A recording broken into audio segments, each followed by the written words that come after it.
예, 오늘 창세기 21번째. 오늘 창세기 성경 공부는 지난번에 세 번째 타락을 어떻게 하나님께서 극복하게 하셨는가, 그래서 세 번째 타락으로부터 구원받는 길 보는데요. 핵심은 노아가 은혜를 발견하였더라, 이 말씀이죠. 자, 창세기 6장을 일단 한번 펴시면 정말 우리는 성경을 통해서 창세기 6장의 사건이 단순히 지상에서만 벌어진 게 아니라 이 초자연적인 그런 것과 연관이 되어 있다는 사실을 지금 우리가 보고 있죠. 자, 그래서 우리는 하나님 말씀이 있는 그대로 이제 믿는데, 오늘 세 번째 타락에서 우리가 다행히 하나님의 은혜가 이제 발견되는 장면이 나옵니다. 그래서 나눠드린 그 교재 보시면 창세기는 인간의 타락만 보여주는 것이 아니라 인간의 타락이 첫 번째, 두 번째, 세 번까지 왔고, 지금 우리가 11장에 가면 이제 마지막 네 번째 타락을 보게 됩니다. 그러면 하나님께서 네 번에 걸친 그 타락으로 인해서 하나님께서 인간을 딜링인데, 영어로 하면 딜링이 다룬다 그러죠. 인간을 다루는 방식을 이제 체인지, 바꿔버리죠. 그래서 이것을 우리는 성경에서 하나님의 경륜이라 그럽니다. 하나님께서 인간을 다루시는 방식이 이 땅을 운영하는 그 경영 방침이 바뀌게 되는데요. 그래서 아시다시피 인류 전체를 대상으로 했다가 이제는 모든 인류에 대해서 하나님께서 내버려 두시는 거죠. 이제 하나님에게 인류 전체가 집단 반역을 하게 되니까 창세기 11장에 그래서 인간은 소위 말하면 하나님께서 넘겨주셨다. 하고 싶은 대로 인간이 하나님과 상관없이 마음대로 하고 싶은 대로 살라. 이게 이제 창세기 11장의 하나님의 결정이고, 그 대신 하나님은 하나님의 방식대로 새로운 이 길을, 구속의 길을 여시는데, 그것은 뭐냐, 그 모든 이 타락한 민족들이죠. 네이션스라고 하고, 이 민족들 가운데서 가장 숫자가 작고 가장 보잘것없는 민족을 하나님께서 택하죠. 선민이라고 해서 이스라엘이라고 하는 민족은 굉장히 자부심이 강한데, 그 선민으로 하나님께서 선정한 이유가, 근거가 그들이 똑똑하고 잘나서가 아니라 정반대로 가장 못나고 가장 나약하기 때문에 하나님께서 택하신 것으로, 사랑하시기 때문에 택하신 것으로 신명기 7장 7절에 나오죠. 자, 그래서 그 이후에 하나님이 이제 아브라함을 부르셔서 이제 이 한 민족을, 이 민족은 세상에 있는 다른 민족들과 구분해서 민족이 아닌 민족으로 간주하지 않고 하나님의 거룩한 민족이라 그러죠. Holy Nation. 그래서 하나님의 거룩한 민족으로 불러내는 장면이 이제 12장입니다. 그래서 보통 12장서부터는 일반 이 교회들이나 이런 데서도 창세기 강의를 할 때 인류의 역사에 매치를 시켜요. 이 땅의 일반 역사와 매치를 시키는데, 창세기 1장서부터 11장까지는 거의 이 창세기 성경에 나오는 것을 역사적인 사실로 믿지 않는 사람들이 엄청나게 많습니다. 우리 생각에는 이거를 왜 역사로 안 믿지? 있는 그대로 안 믿지? 안 믿습니다. 말씀드린 것처럼 요한 바오로 2세, 한 3, 40년 전인가 2, 30년 전에 약간 그 교황이었죠. 폴란드 출신의 그 요한 바오로 2세가 이탈리아에, 그 로마가 이탈리아에 있으니까 이탈리아에 있는 그 신문과 인터뷰한 내용을 보면은 창세기 1장서부터 3장까지는 그건 역사가 아니다 이거죠. 그냥 이스라엘의 설화다. 이스라엘 민족의, 중동에 있는 민족의 설화인데, 그래서 아담도 실제적인 인물로 안 봅니다.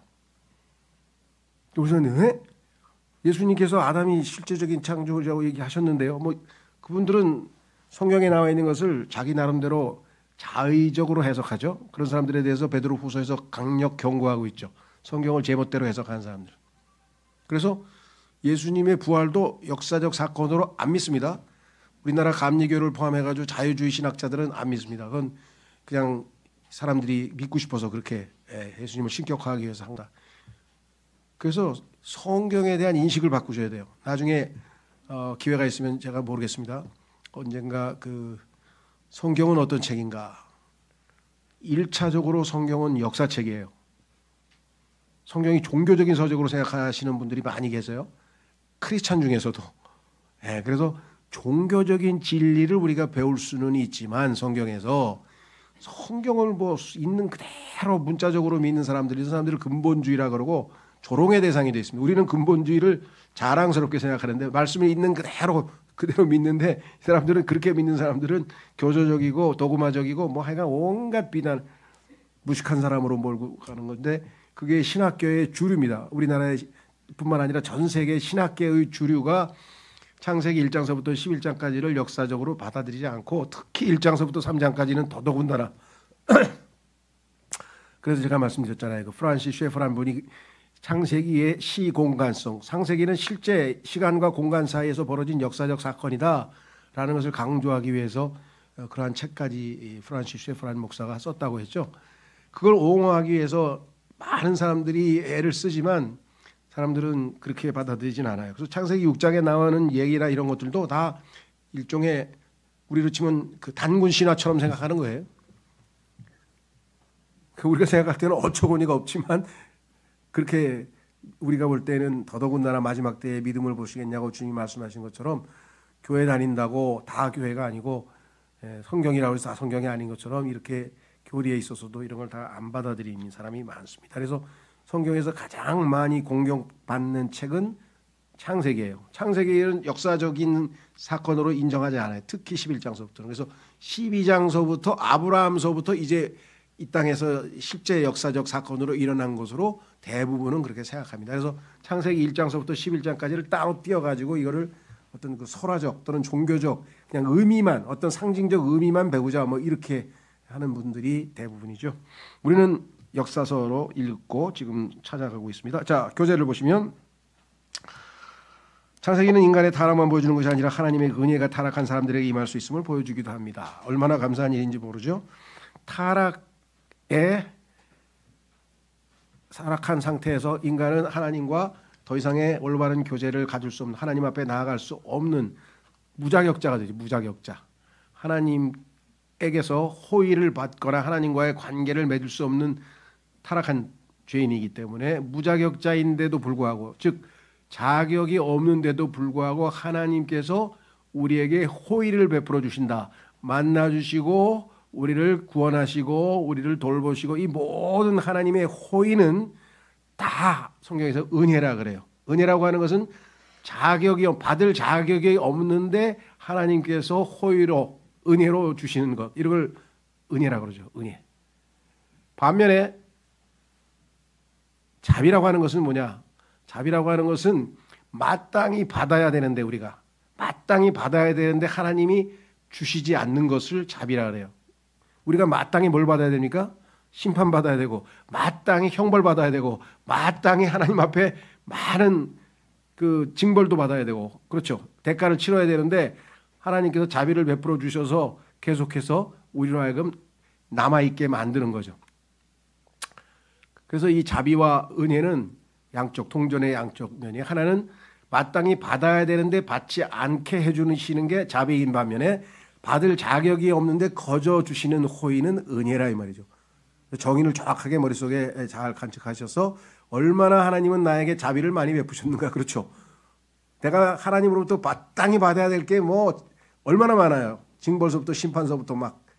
그런데 하나님께서는 자비로우시기 때문에 그거를 유보하시고 반면에 받을 자격이 전혀 없는데 예수님을 믿었다는 그 이유 하나 때문에 어마어마한 복을 우리에게 은혜를 제공하고 계시죠. 자, 그래서 세 번째 타락으로부터의 구원받는 길은 첫 번째는 A가 이제 하나님과 동행함, B는 방주를 지음, 요 순서대로 나갈 텐데 그 가운데 좀 보완 설명을 합니다. 자, 첫 번째 아담과 이브는 타락했으나 구원받았다. 창세기 3장에 타락했죠. 근데 하나님께서 가죽옷을 입혀주셔서 구원을 시켜주셨죠. 예, 그것은 믿음 덕분이었어요. 아담은 자기 아내의 이름을 산자의 어미라 그래서 믿음을 표시했고 또 이브는 하나님께서 자신에게 주신 그 아들을 얻었다. 하나님으로부터 내가 얻었다. 이렇게 해서 이 신앙 고백을 하게 됨으로써 하나님께서 가죽옷으로 어린 여자의 시에 의해서 구원받게 해주신 거죠.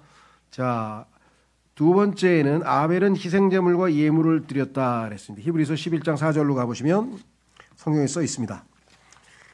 히브리서 11장 4절에 믿음으로 아벨은 하나님께 카인보다 더 훌륭한 희생제물을 바쳤으니, 자, 희생제물 바쳤죠. 그것으로 그는 자신이 의롭다는 증거를 얻어냈으며 하나님께서 그의 예물들에 관하여 증언하셨느니라. 예물. 그러니까 여기에 지금 희생제물을 바치고 또 예물이라는 게 등장했어요. 그런즉 그가 죽었으나 믿음으로 아직 말하고 있느니라. 그래서 아벨은 아담보다는 한 단계 더 나아갔죠. 출애굽한 이스라엘 백성들이 광야에 가서 하나님께 이제 경배하기 위해서 레위기라고 하는 책을 하나님이 주셨죠. 하나님께서는 영과 진리로 경배받는 자들을 찾고 계신다. 경배받기를 기뻐하시기 때문에 하나님께 경배할 민족으로서 이스라엘 백성을 하나 뽑았는데 그들로 하여금 하나님께서 경배케 하신 그것, 그래서 희생제물과 예물로 하나님께 바쳤습니다. 아벨은 타락한 사람이었지만 하나님을 기쁘시게 하였습니다. 어떻게? 믿음으로.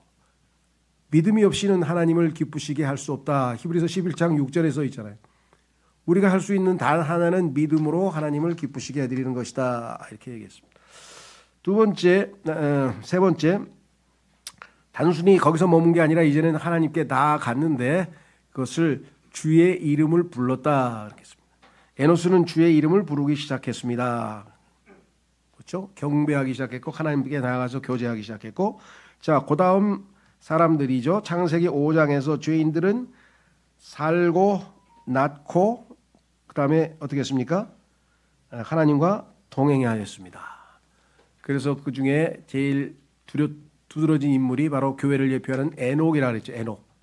에녹이라고 하는 사람은 죽음을 맛보지 않은 채 셋째 하늘로 올라간 사람, 휴거된 사람이죠. 그래서 교회 시대의 성도들 중에서 일부 주님 오실 때 이 땅에 죽지 않고 살아있는 채로 있는 사람들은 누가 예표하는가? 바로 에녹이라고 하는, 에녹은 그 사람들을 예표하기 위해서 있는 것이겠죠. 그렇죠? 자, 그 다음에 다섯 번째 가면 창세기 6장에서 노아는 구원받았을 뿐만 아니라 하나님을 기쁘게 하셨을 뿐만 아니라 주의 이름을 불렀을 뿐만 아니라 이제 더 나아가서 어떻게 했습니까? 하나님께 주신 모든 어떠하심을 누렸다. 하나님과 더욱더 친밀한 교제를 누리게 돼서 아주 발전된 형태, 우리의 신앙생활이 한 단계 한 단계 발전하는 모습과 유사하게 진행되고 있는 것을 보았습니다. 자, 그래서 이제 노아에 대해서 우리가 이제 직접 살펴보겠습니다. 자, 창세기 6장으로 가보겠습니다. 창세기 6장으로 가면 지난번에 우리가 그 타락의 과정을 쭉 살펴보았고요. 그래서 결국은 하나님께서 뭐라고 말씀하셨는가? 5절. 그런데 하나님께서는 땅에서 사람의 사악함이 심한 것과 그의 마음의 생각들의 모든 상상마다 계속해서 악하기만 한 것을 보셨더라. 그리고 그분께서 지상에 사람을 지으셨던 일이 주를 돌이키게 하였으니 그 일이 그분의 마음에서 그분을 비통하게 하였더라. 그리하여 주께서 말씀하시기를 나는 내가 창조한 사람을 땅의 표면에서 멸망시키겠으니 곧 사람과 짐승과 기어다니는 것과 공중의 날짐승들 모두라. 이는 그것이 나로 하여금 내가 그것들을 만든 것에 대하여 돌이키게 하였기 때문이라 하셨느니라. 그래서 이제 하나님께서 심판을 선포하셨는데 여기에 이제 지난번 말씀드린 역전, 반전, 그것이 영어의 but이라고 하는 전치사고 우리말로는 그러나, 그렇게 계속 진행됐으면 아무 소망이 없는 것이죠. 인류는 그냥 끝인데 여기에 놀라운 반전이 있었다. 그것은 무엇이냐? 은혜라는 단어죠. 그러나 노아는 주의 눈들에서 은혜를 발견하였더라. 은혜라는 단어가 여기 처음 등장했네요. 자, 성경에 보면은 이 은혜에 대해서 정말 어마어마하게 많은 구절들이 언급하고 있기 때문에 그걸 다 우리가 찾아볼 수는 없는데요. 우선 첫 번째는 하나님 눈들에서 은혜를 발견하였다. 그러니까 다른 사람들은 발견을 못한 거죠. 하나님의 은혜가 없었던 게 아니라 은혜는 분명하게 있었음에도 불구하고 은혜를 다른 사람은 발견하지 못했다. 자, 실제적으로 비슷한 예가 하나 나와 있는데 한번 이 신약 성경으로 한번 것을 찾아보겠습니다. 신약 성경에 은혜는 아니지만 안식과 관련지어서 이런 표현이 나와요. 확인해 보겠습니다. 마태복음 11장. 마태복음 11장으로 가시면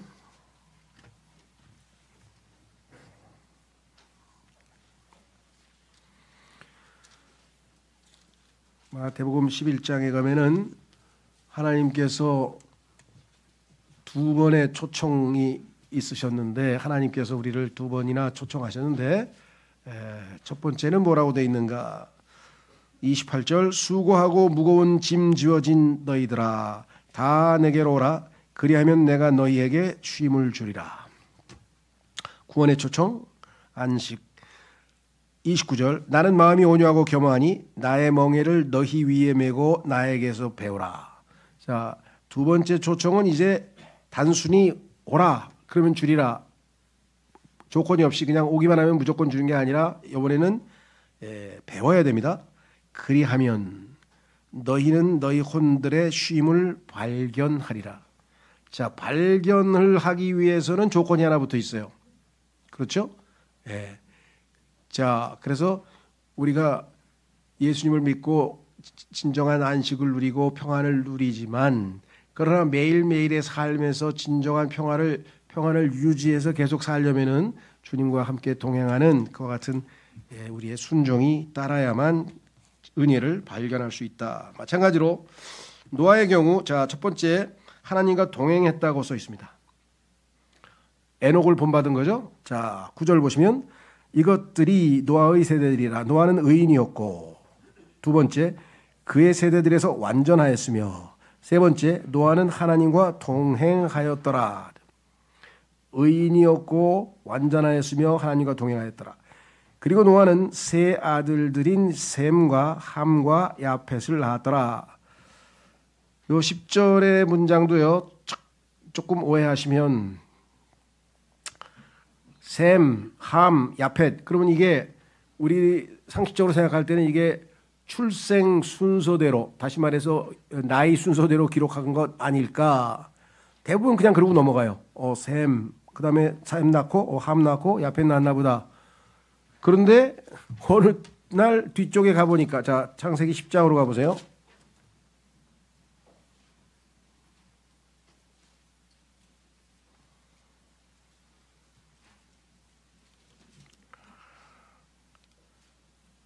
(21절) 창세기 10장 21절 에벨의 모든 자녀들의 조상이며 형 야펫의 동생인 셈에게도 곧 그에게도 자식들이 태어났더라.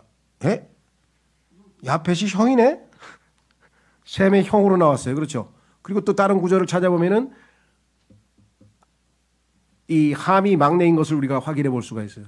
그러니까 얼핏 우리가 상식적으로 생각할 때 나의 순서대로 태어난 순서대로 기록한 게 아니구나 이걸 확인할 수 있죠. 그런데 사람들은 어떻게 했냐? 잘못 나왔네. 21절. 그래서 뭐예요? 형 야펫의 동생이 아니라 야펫은 셈의 동생이라 이렇게 해가지고 성경 아예 뜻도 고쳤어. 왜?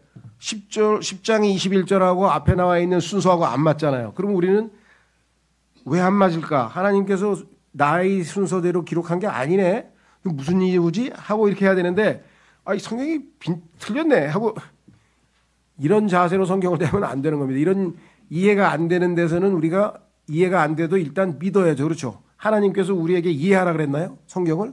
믿으라 그랬지? 있는 대로 믿는 거예요. 그렇죠? 그리고 나서 하나님이 언젠가 깨닫게 해주시면 그렇구나. 성경에 보면은 셈의 하나님은 복을 찬송받을지어다. 성경에서는 셈이 항상 영적으로 하나님과 제일 코드가 잘 맞는 사람으로 나와요. 그래서 상계에 보면은 순서가 꼭 이렇게 나와요. 셈, 함, 야펫 이렇게. 자, 그래서 나중에 더 필요하시면 말씀하고요. 땅도 하나님 앞에서 부패하였고 땅이 폭력으로 채워졌더라. 이 시대의 영적 상태가 얼마나 황당한지 12절 그리하여 하나님께서 땅 위를 보셨는데 보라 그것이 부패하였더라. 이는 모든 육체가 땅 위에서 그의 길을 부패시켰기 때문이라. 이 부패한 어그러진 세대에서 하나님과 동행한다고 하는 것은 보통 믿음이 아니죠. 그렇죠? 세상으로부터 구분되고 세상을 사랑하지 않고 정말 성별된 삶을 살지 않는다면 어떻게 하나님과 동행하겠습니까? 그래서 이제 하나님은 뭐라고 말씀하셨는가? 이들을 다 벌하시겠다.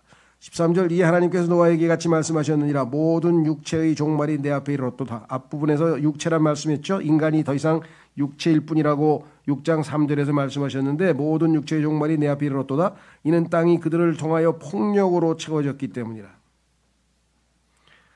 성경에 보니까 땅이 깨끗해지려면은 그 땅 위에 흘려진 그렇죠 억울한 피가 그렇죠 그 피를 흘린 자들의 피가 흘려져야지만 땅이 깨끗함을 입을 수 있다 그랬는데 얼마나 많은 피가 흘려졌나요? 그 피를 씻으려면 또 얼마나 많은 피가 흘려져야 될까요? 예, 지금 이는 땅이 그들을 통하여 폭력으로 채워졌기 때문이라. 이 땅 위에서 지금 일어나고 있는 폭력적인 행동 어마어마하죠. 아마 저는 거기에 대해서 이렇게 저렇게 평가를 하지 않지만 노벨상 받은 그 작가가 한강이라는 작가가 주목한 게 뭐냐 인간의 폭력성이더라고요. 인간의 폭력성이 너무 마음에 괴로워서 그거를 들춰내서 사람들에게 좀 어떻게 해보려고 하는 그런 의도로 그 핵심 관심사가 인간의 폭력성이에요. 그래서 저는 읽으면서 창세기를 읽었으면 쉽게 그 문제가 해결이 될 텐데 인간이 왜 폭력적으로 되는지 여기 써 있잖아요. 육체가 됐기 때문에. 육체는 힘으로 이겨낼 거 아니에요. 그러니까 폭력이 될 수밖에. 모든 육체의 종말이 내 앞에 이르렀도다. 이는 땅이 그들을 통하여 폭력으로 채워졌기 때문이라. 그런즉 보라 내가 그들을 땅과 함께 멸망시키겠노라.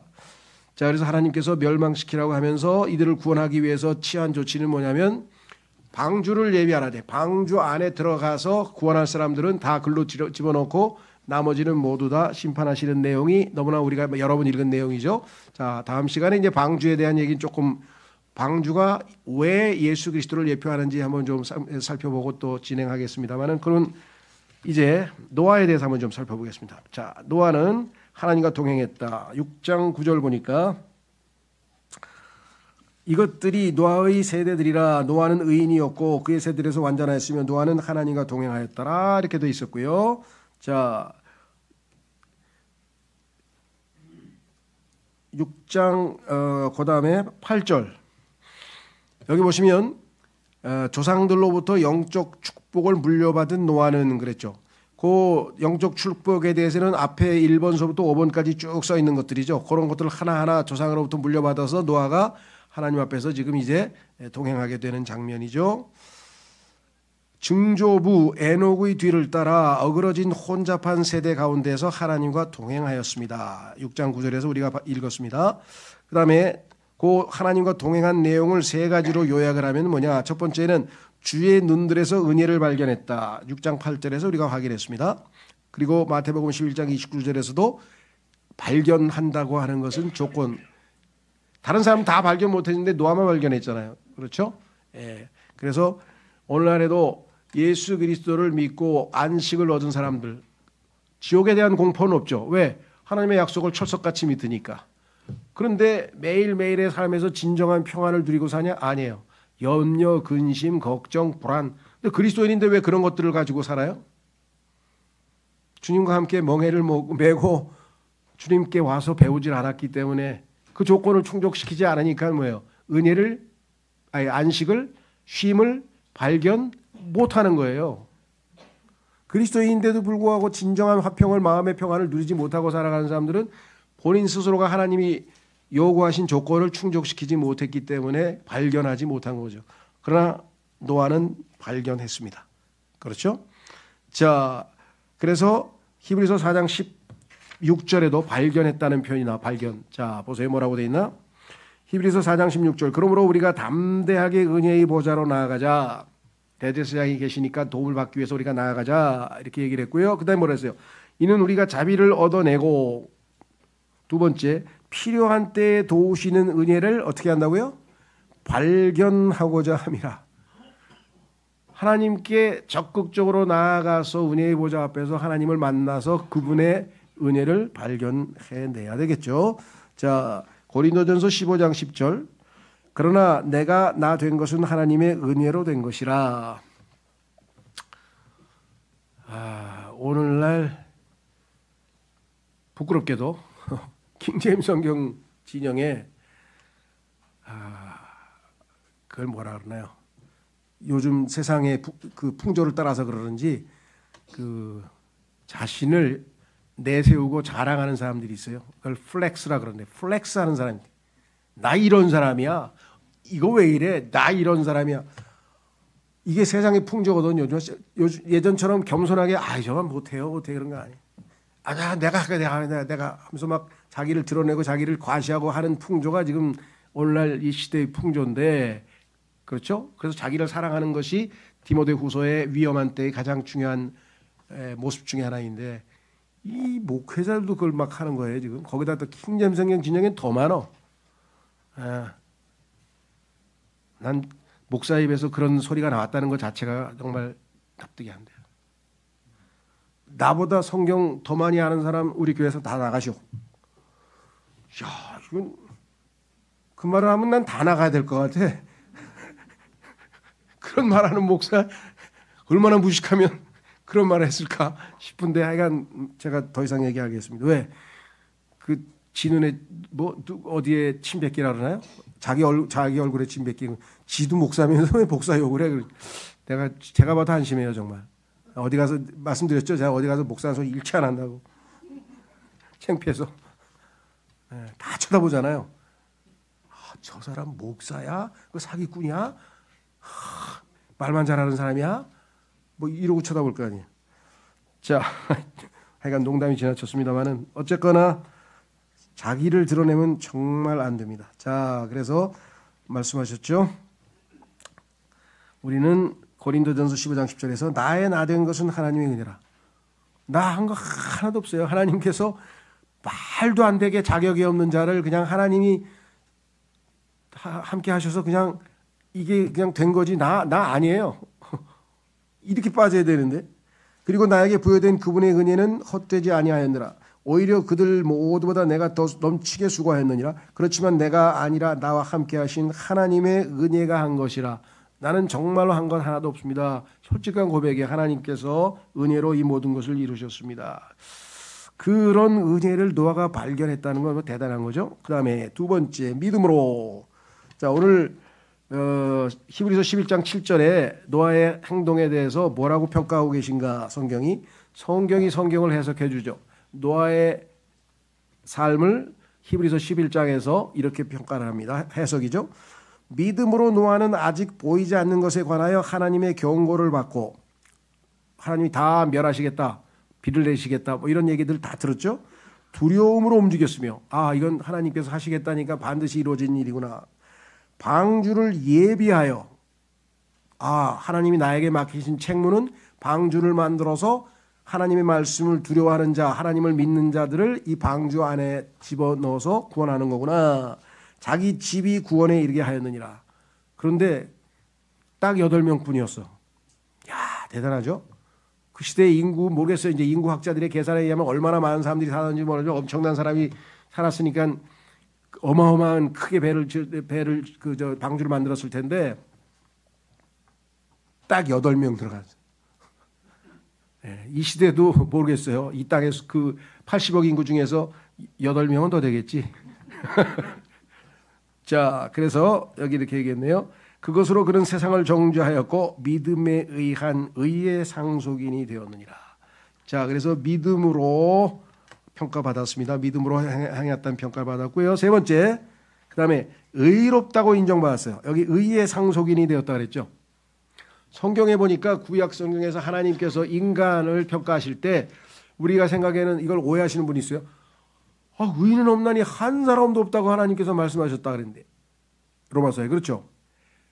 하나님의 관점에서, 그런 관점에서 보자면 당연히 노아도 죄인이고 의인이 아니죠. 의인은 하나도 없어요. 그러나 구약적 관점에서 봤을 때 하나님께서 의롭다고 평가하는 기준은 신약에 말씀하시는 그 의인하고는 다르죠.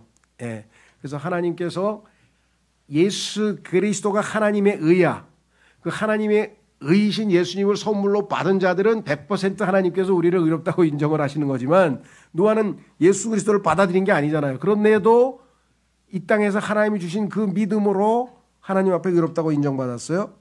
에스겔서 14장 14절에 만일에 노아, 다니엘, 욥 이 세 사람이 그 지역 안에 있다 할지라도 그들은 자신들의 의를 통하여 그들 자신의 혼들만 구출하리라. 자신들의 의와 예수 그리스도의 의, 하나님의 의하고 다르죠. 무슨 말인지 아시겠어요? 우리는 하나님의 의를 선물로 받아서 하나님의 의인으로 인정하는 거하고 이 사람들은 자기 자신들의 의라 그랬잖아요. 자, 확인해 보겠습니다. 성경 하박국 2장 4절, 구약 성경 하박국 2장 4절에 보시면 구약 성도들에 대해서 하박국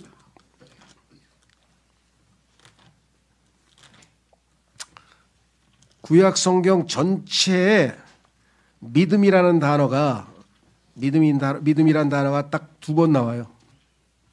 예?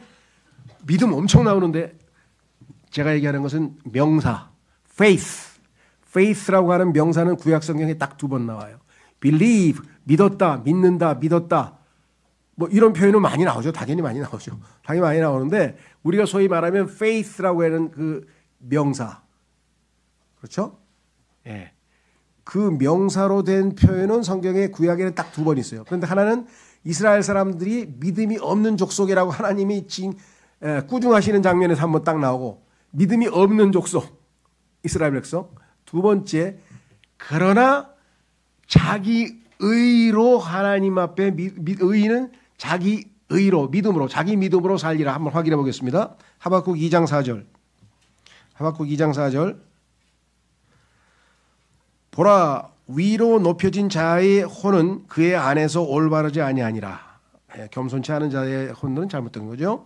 그러나 의인은 자기 믿음으로 말미암아 살리라. 놀라운 사실은 이 구절을 신약 성경에서 3번을 인용했어요. 왜? 이게 신약 구원교리의 핵심이야. 신약의 구원교리의 핵심인데 문제는 어디에 있는가 한번 확인해 보겠습니다. 예, 로마서 1장 17절. 로마서 1장 17절.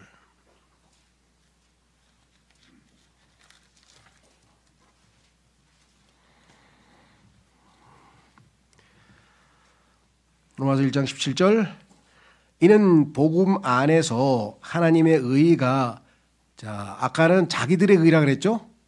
근데 이번엔 하나님의 의야. 하나님의 의가 믿음에서 믿음으로 계시되기 때문에. 그래서 복음 안에 있는 하나님의 의를, 계시된 의를 우리가 받아들였잖아요. 예수님을.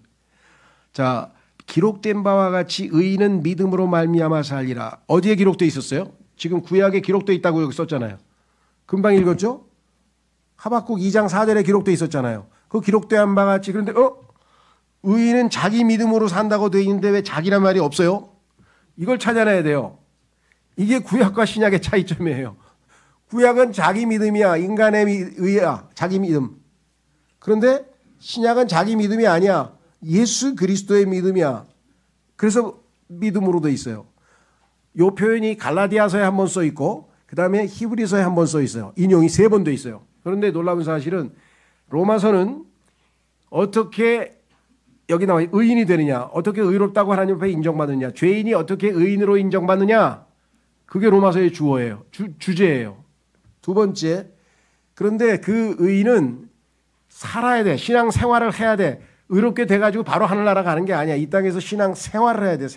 살아야 되죠. 그래서 의인은 믿음으로 말미암아 살리라. 그 생활에 대해서 강조하고 믿음으로 사는 생활에 대해서, 신앙 생활에 대해서 강조하는 게 갈라디아서예요. 그런데 살기는 사는데 어떻게 살라고요? By faith, 믿음으로. 그래서 히브리서 11장에 믿음으로. 그러니까 3번. 로마서는 의인을 강조하고 갈라디아서는 산다는 동사를 강조하고 히브리서는 믿음으로를 강조하고 이 3번을 강조하기 위해서 신약 핵심 교리가 하박국 2장 4절에서 인용이 되었는데 문제는 어디에 있어요? 문제는 자기 믿음이 아니잖아요. 그렇죠.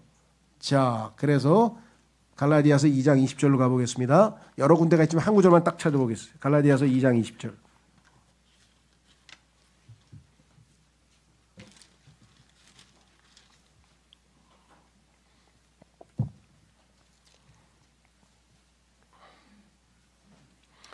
내가 그리스도와 함께 십자가에 못 박히나 그럼에도 나는 살아있노라.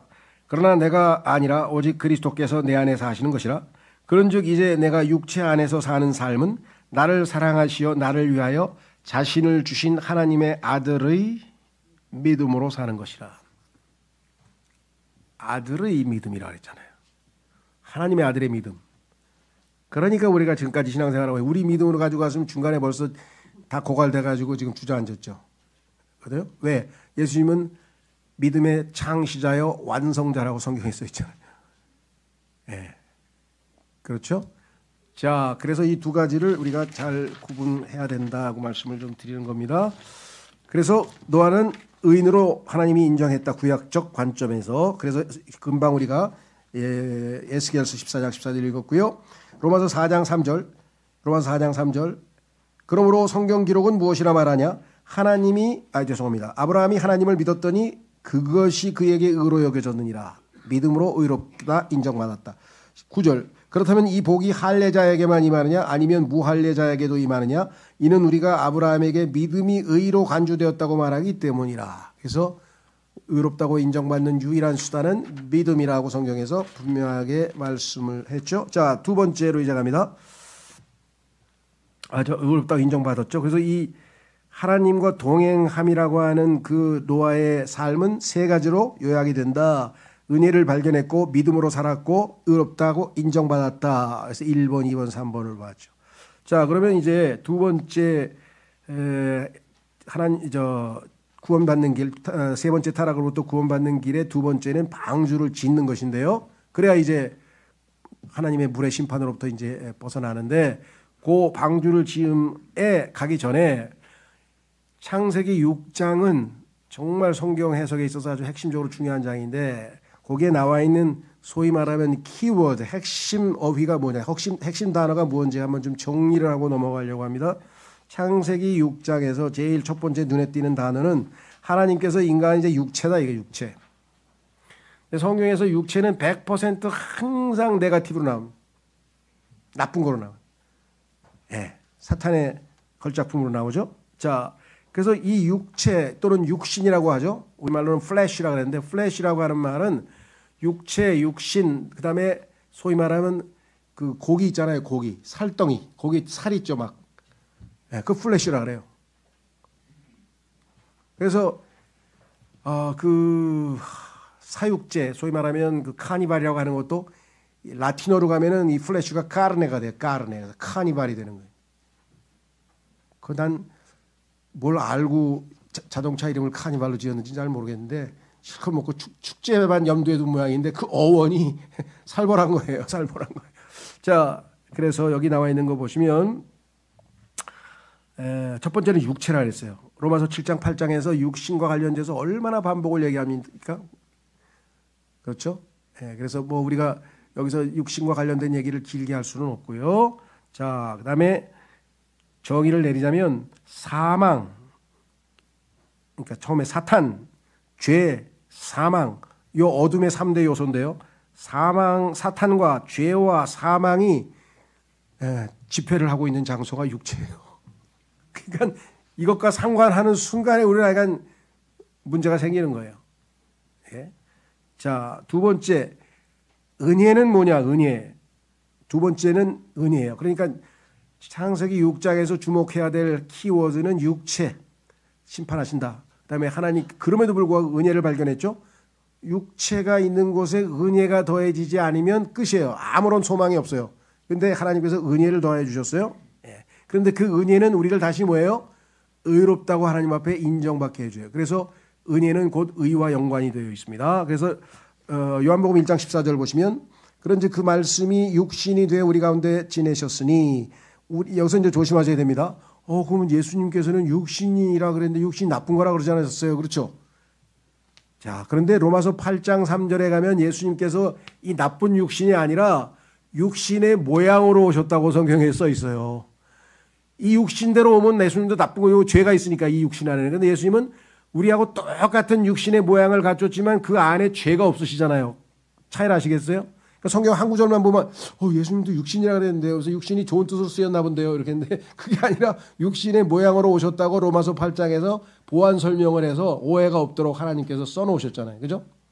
자, 요한일복음 1장 14절 그런즉 그 말씀이 육신이 되어 우리 가운데 지내셨으니 우리가 그분의 영광을 보았는데 아버지의 독생자로서의 영광이라 은혜와 진리가 충만하였더라. 자, 은혜 나와 있죠. 그 다음에 예수님께서는 은혜 다음에 히브리서 4장 16절에 그럼 우리가 담대하게 은혜의 보좌로 나아가자. 이는 우리가 자비를 얻어내고 필요한 때 도우시는 은혜를 발견하고자 함이라.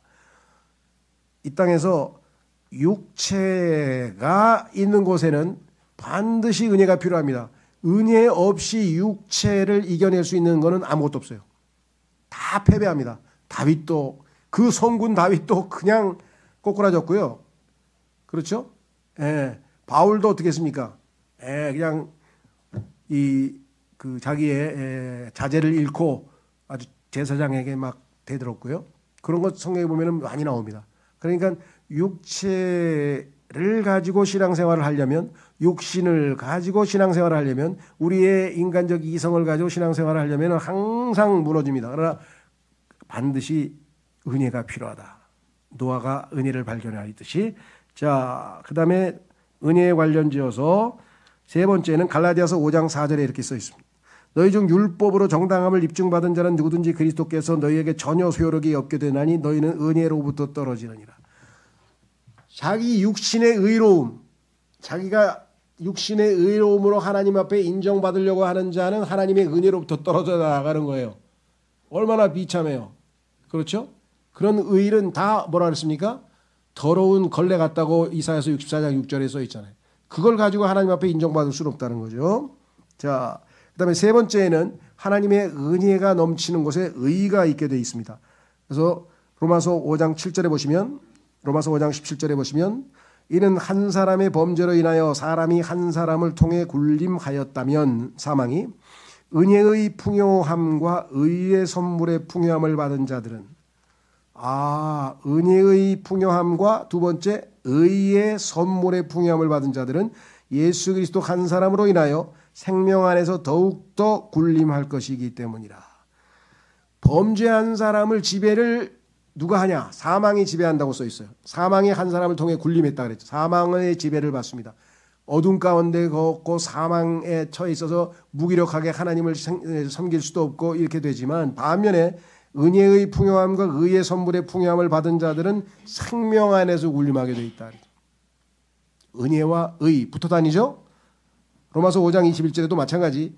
이는 죄가 굴림하여 사망에 이르는 것 같이 죄가 우리를 지배하면 사망이 우리를 다스리죠. 은혜도 의를 통해 이처럼 굴림하여 우리 주이신 예수 그리스도에 의해 영생에 이르게 하려 함이라. 아담은 죄가 굴림해서 사망에 이르는 삶의 표본이고 예수 그리스도는 은혜로 말미암아 영생에 이르는 삶의 표본이라 이거죠. 그래서 우리는 아담 안에 있다가 예수 그리스도 안으로 옮겨져서 새로운 차원의 삶을 살게 되었다 그랬습니다. 자, 그래서 여기 육체는 마귀의 임재이고 은혜는 하나님의 임재입니다. 은혜는 하나님께서 우리와 함께하고 있을 때만 가능한 거죠. 육체가 있는 곳에 은혜가 있으며 은혜가 있는 곳에 의가 산출됩니다. 결국 은혜를 입은 우리는 의롭다고 인정됩니다. 그래서 결국은 육체 자체는 잘못되고 나쁜 거지만 거기에서 우리는 뭘 느낍니까? 필요성을 느끼는 거죠. 죄 자체는 잘못됐는데 죄가 있는 곳에 뭐가 느껴집니까? 구원이 필요하구나. 나 구원이 필요해. 그 죄인이라는 것을 느끼는 순간에 우리는 난 구원이 필요한 사람이야 해서 구원을 받아들이는 거죠. 나 배가 고파. 밥을 먹어야지. 그런데 세상 사람들은 왜 구원 안 받아요? 나 죄인이야. 영원한 심판의 대상이야. 나 구원 안 받으면 안 돼. 이 필요성을 지금 못 느끼고 있는 거야. 그냥 구원 받으라고 아무리 해도 왜 구원 받아야 되지? 구원이 왜 필요한데? 나 관심 없는데? 이렇게 되는 거예요. 그런데 자신이 하나님 앞에 죄인이라고 하는 것을 깨닫는 순간에 근데 이 역사를 누가 일으킨다 그랬어요? 요한복음 16장에서 성령께서 죄에 대하여 의에 대하여 심판에 대하여 책망하신다. 성령께서 깨닫게 해야 자기가 죄인이라는 사실을 하나님 앞에 인정하는 거예요. 그 죄의 내용이 뭐냐? 너희가 나를 믿지 아니하며. 예수 그리스도를 믿지 않는 것이 하나님 앞에 용서받지 못할 유일한 죄라는. 다른 죄들은 다 예수님의 십자가의 보혈로 다 해결이 돼버렸는데 그 예수님을 거부한 죄는 하나님께서도 용서할 수가 없는 거죠. 이해가 되시죠? 근데 예수님을 안 믿는 것이 이렇게 하나님 보시기에 유일하고 큰 죄라는 사실을 어떻게 인간의 이성으로 깨닫겠어요? 성령님께서 역사하시는 거예요. 2000년 동안 지금 엄청나게 역사하셔서 여러분과 제가 여기 앉아 있는 거예요. 성령님께서 안 깨닫게 해주면 여러분이 왜 여기 어떻게 여기 앉아 있어요? 우리가 무슨 IQ 좋은 사람 몰라요. 자기가 죄인인 것. 아, 그래, 나도 죄인이지 뭐. 나 가끔가 다가 거짓말도 하고 뭐 엄마 주머니에서 뭐 어렸을 때 돈도 좀 훔치고 그래. 뭐 그 정도 가지고 뭐. 그 죄 말고 그거보다 더한 뭐 살인을 했던 뭐 강도짓을 했던 벨짓을 다 했던 그 죄들은 예수님께서 다 십자가에서 다 책임지셨고, 중요한 거는 하나님께서 당신을 의롭게 만들기 위해서 아들을 주셨는데 그 아들을 거부한 죄, 아들을 거절한 그 죄, 아들을 믿지 않는 그 죄, 그게 죄인인 거를 아냐 이거예요. 하나님의 진노가 당신 머리 위에 머물러 있어. 왜? 아들을 비웃고 아들을 조롱하고 아들을 거부했기 때문에. 하나님께서는 자신의 아들을 그렇게 대한 자들을 절대 가만두지 않는다. 이거를 깨닫는 거는 성령님 역사 아니면, 요한복음에서 예수님이 성령을 보내신 이유가 그걸 깨닫게 해주기 위해서 성령님 보내셨다고 했죠. 자, 다시 돌아오셔서 이제 뒷부분은 요거는 다음 시간에 좀 보완을 할 텐데, 일단 두 번째는 방주를 지음에 대한 성경 구절을 읽겠습니다. 하나님이 요구한 건 뭐냐면 하나님과 동행해서 이 노아는 은혜를 발견하게 됐고 은혜로운 삶을 살게 됐고, 두 번째는 뭐냐, 하나님께서는 방주가 필요하다. 방주가 예수 그리스도를 예표하고 있다는 것은 다음 시간에 좀 하나 둘씩 성경 구절을 찾아서 보겠습니다. 자, 이건 성경 구절만 읽으면 돼요. 자, 계시를 받았다. 마음대로 짓는 거 아니에요. 하나님께서 계시를 해주신 그대로 지어야 돼요. 자, 6장 14절에서 16절까지 너는 고펠 목재로 방주 하나를 만들라. 너는 방주 안에 방들을 만들지니 그것의 내부와 외부를 역청으로 칭할지니라. 그리고 내가 만들어야 할 것의 형식은 이러하니라. 방주의 길이는 300규빗이 되게 하고 그것의 너비는 50규빗이 되게 하며 그것의 높이는 30규빗이 되게 할지니라. 너는 방주의 창문 하나를 만들지니 위에서부터 1규빗으로 그것을 마감할지니라. 그리고 너는 방주의 문을 그것의 측면에 낼지니라. 너는 그것을 아래층과 2층과 3층으로 만들지니라. 하나님께서 여기에 뭔가 다 의미가 없이 이렇게 다 얘기하셨을 줄 없죠. 요 하나하나가 다 복음과 예수 그리스도와 연결되어 있는 내용들이 이게 사실은 여러분들 성막론 공부해 보셨죠? 그 성막론의 내용과 비슷해요. 다 예수 그리스도와 연관되어 있는 것을 우리는 찾아낼 수 있습니다. 자, 두 번째는 뭐냐, 하나님의 말씀을 믿었어요. 하나님이 반드시 비가 와서 다 몰살한다고 하는 다 죽이시겠다는 약속을 말씀을 하신 것을 믿었죠. 사람들이 말도 안 돼. 말도 안 된다 그랬죠. 그런데 그렇게 하는 사람들은 조롱하는 사람들이라고 성경에서 얘기했어요. 예수님께서 오셔서 하나님께서 이 땅을 심판하신다 그랬더니 이 땅에 있는 사람들이 이 마지막 시대에 뭐라고 하느냐, 이제껏 조상들이 산 예로, 다 인간이 이 땅에 창조된 이래로 단 한 번도 그와 같은 심판이 없었는데 뭔 갑자기 그렇게 뭐 하늘과 땅이 다 불로 탄다니 이게 뭔 소리야. 하늘과 땅이 물로 잠긴 게 창세기 1장 2절이에요. 그걸 안 믿는다 그랬잖아요. 그러니까 창세기 1장 2절에 하늘과 땅이 물로 덮인 것이 하나님의 심판이라는 사실을 안 믿는 사람은 하나님을 조롱하는 사람이라고 성경에 써 있잖아요. 베드로후서에. 자, 다시 돌아오셔서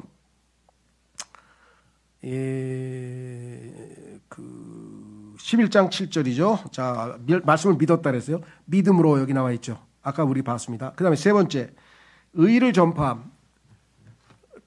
베드로 후서에 보면은 하나님께서 노아에게 맡기신 사역 중에 하나가 뭐냐면 의에 대해서, 죄에 대해서, 심판에 대해서, 특히 죄로 말미암아 인간이 심판받을 것, 그것이 하나님의 의와 대치된다고 하는 것을 선포했겠죠.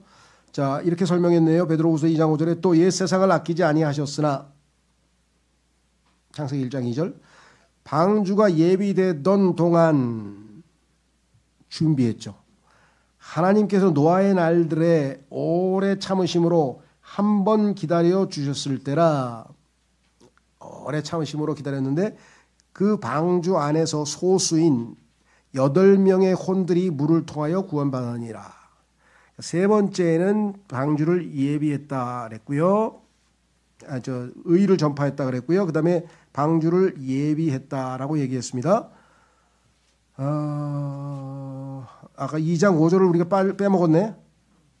예, 2장 5절부터 확인해 보겠습니다. 거기 이제 의를 선포했다는 표현이 나오는데요. 또 옛 세상을 아끼지 아니하였으나 8번째 인물이자 의의 선포자인 노아를 구원하셨고 불경건한 자들의 세상 위에 홍수를 내리셨을진데, 그래서 의의 선포자인 노아, 그러니까 노아는 의를 선포하는 이 일을 120년 동안 꾸준하게 한 거죠. 120년이 만약에 그 기간이라면. 네 번째는 방주를 예비하라고 하신 말씀에 따라 방주를 지었습니다. 어마어마한 거대한 건축물인데요, 그걸 지었습니다. 다섯 번째는 하나님께서 방주 안으로 들어가라 그랬어요. 자, 우리도 예수 그리스도를 믿으면 어떻게 됩니까? 어디입니까? 고린도전서 12장 13절에 보면은요, 우리가 성령에 의하여 몸 안으로 침례를 받았으니, into the body, 예수 그리스도의 보이지 않은 영적인 몸 안으로 들어갔잖아요. 예수 그리스도를 예표하는 방주 안으로 이 사람들도 뭐예요? 들어가야 되는 거예요. 그 안으로 들어가야 되는 거예요. 여기 써 있죠. 자, 창세기 7장 13에서 16절까지. 바로 그날에 노아와 노아의 아들들인 셈과 함과 야펫과 노아의 아내와 그들과 함께한 그의 세 아들들의 아내들이 방주 안으로 들어가되, 여기 써 있잖아요. 방주 안으로 들어가되. 이 단어가 얼마나 중요한 단어냐. 방주 안으로 들어가되. 그렇죠?